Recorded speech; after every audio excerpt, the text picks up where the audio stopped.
Everybody knows that James Harden is the most prolific scorer in the NBA. Harden drills a three. But different scorers thrive in different ways and in different places. Let's take a look at which players dominate which zones. We're going to identify the leading scorer in each zone, the most efficient shooter in each zone, and the least efficient shooter in each zone. The answers might surprise you. Let's dive in. It makes sense to start in the paint. After all, it's still the most vital real estate in the NBA. Unless you've been living under a rock these last few years, you know that Giannis Antetokounmpo has become the league's most dominant interior scorer. He's putting up numbers in the paint that we haven't seen since Shaq was in his prime. Before the stoppage of play, Giannis led the NBA with over 1,000 points in the paint. Giannis' signature shot is the unassisted dunk, and his unique abilities to snake past defenders and muscle his way to the rack make him virtually unstoppable. Great drink flush! But while Giannis leads the NBA in paint scoring, the Knicks' Mitchell Robinson has become the league's most efficient paint scorer. Out of 157 players with at least 200 attempts in the paint this year, nobody has a better field goal percentage than Robinson, who has emerged as one of the league's most athletic young dunkers. Robinson puts it down! Meanwhile, the Hornets' Devontae Graham is the league's least efficient finisher. Make no mistake, Graham has had a breakout season, but that breakout has a lot more to do with his threes than it does his dunks and his layups. Unlike Giannis or Mitchell Robinson, Graham is a relatively small player that has trouble out-leaping or out-muscling opponents near the hoop. That's a bad shot. The league's analytical revolution has changed a lot, but no shot on the floor is decreasing in popularity as fast as two-point jumpers along the baselines. But somebody forgot to tell LaMarcus Aldridge, who is not only the league's leading scorer in this area, he's also the league's most efficient shooter here. Aldridge has mastered the ability to turn a back-to-the-basket post-up into a clean look for the Spurs. His fadeaway is as pretty as it is effective, and Aldridge's ability to shoot over either shoulder keeps his defenders off balance. Just look at this. Aldridge catches it deep, little turnaround jumper is good. Who's the least efficient shooter from this area? The answer will surprise you. It's LeBron James. James may win his 5th MVP this year, but it won't be because of his mid-range efficiency, and it's largely due to the degree of difficulty of these shots, as he often finds himself falling away from the basket. These fadeaways represent a very rare weakness for one of the most complete basketball players in NBA history. The elbows are the land of pull-up jump shots, and all of the most noteworthy guys in this left side elbow zone are point guards. A lot of people like to poke fun at Russell Westbrook's shooting numbers, but if there's one spot on the court where he's comfortable, it's right here. Westbrook leads the NBA in scoring from this area thanks to his patented cotton shot. Westbrook told me that this was his favorite shot on the floor and that he and his dad named it the cotton shot because as a young player, Westbrook would hit nothing but net from here on the playground. But nobody in the world is more accurate from the elbows than Chris Paul. While average jump shooters hit elbow jumpers around 40% of the time, CP3 sinks them well over half the time. These numbers are ridiculous and reveal just how special Paul is in the mid-range. The only players in recent history with similar numbers here are Nash and Dirk, and that's pretty good company. This is Chris Paul to the Chris Pauliest he can be. Meanwhile, Ricky Rubio is the least efficient shooter from here.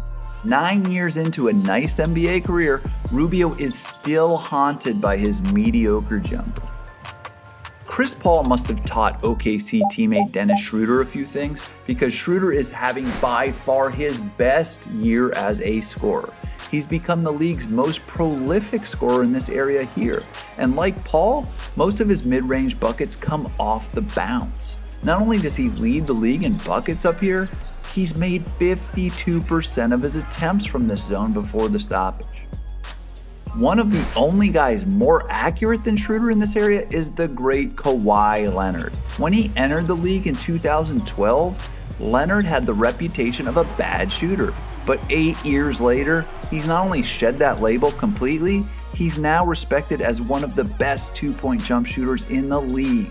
Beautiful step-back jumper by Kawhi Leonard.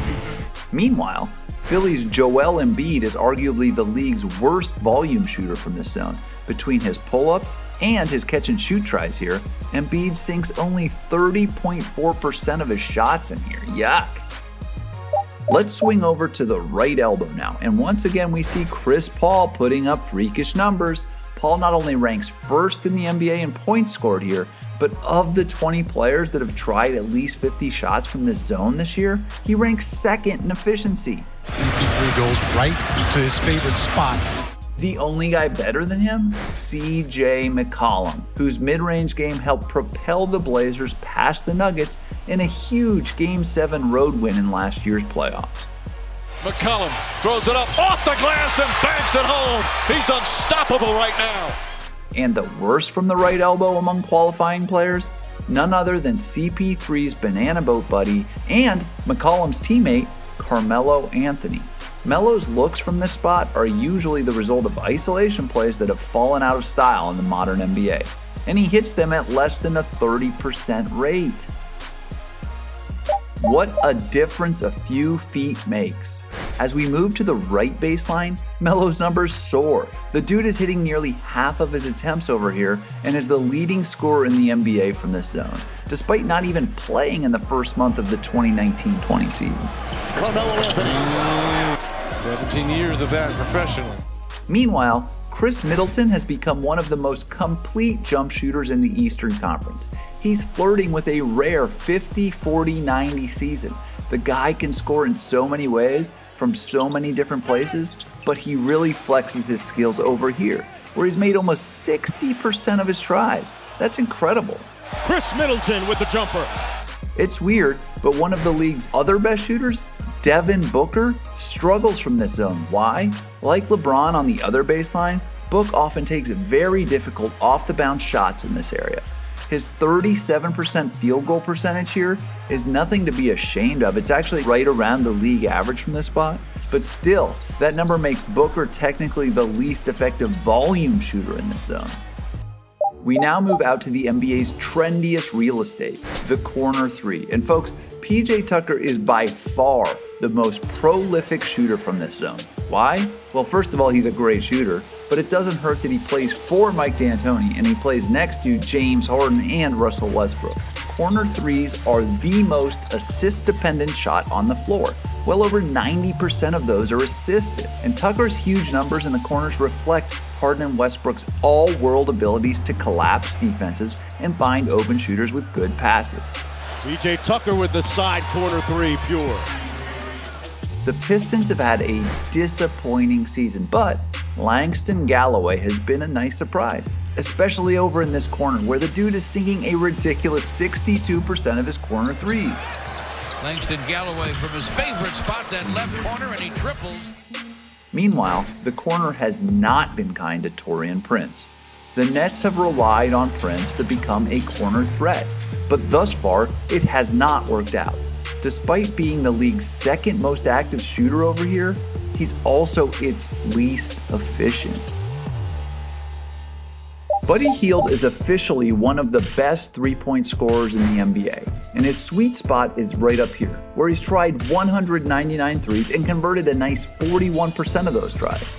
Hield has become a 20-point-per-game scorer thanks in large part to his ability to blend volume and efficiency from downtown. Atta buddy. But while nobody has scored as many buckets from here as Hield has, nobody has converted their shots at a higher rate than Doug McDermott. He's finding open looks in transition and in the half court, and he's knocking them down at a crazy rate. He can really stroke it, Doug McDermott. As good as Russell Westbrook has been from the elbow, well, that's how bad he is from this area. He's making less than 19% of his 59 shots from here. Westbrook for three. Won't go. Rebound, George. James Harden is the best scorer on planet Earth, and his go-to move is his step-back three. Harden leads all scorers at the top of the arc by a country mile, thanks to his ability to create his own threes at will. This area is quickly becoming the league's hot spot for step-back threes, and Harden is the master. It's like this guy invented the move. Oklahoma City's Yellow Gallinari has been the most accurate shooter at the top of the arc this year. He's made over half of his 148 attempts up here, but unlike Harden's tries in this zone, a vast majority of Gallo's tries in this area are the catch-and-shoot variety, often as a result of pick-and-pop plays with the point guard himself, which helps his overall efficiency numbers here. But that hasn't helped Julius Randle.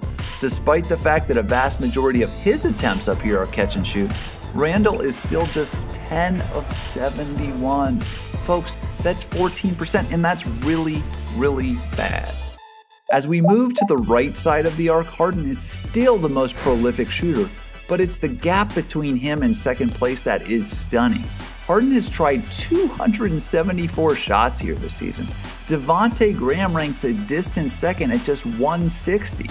However, Harden's efficiency levels in this area are a bit concerning. He's made just 32% of his tries from this zone, a big drop from the 39% he's made at the top of the arc. Nobody has been more accurate here than Washington's Isaiah Thomas, who has made over 49% of his 61 attempts from this zone. Again, that efficiency is partially thanks to many catch-and-shoot tries. To Thomas for three. IT knocks it down.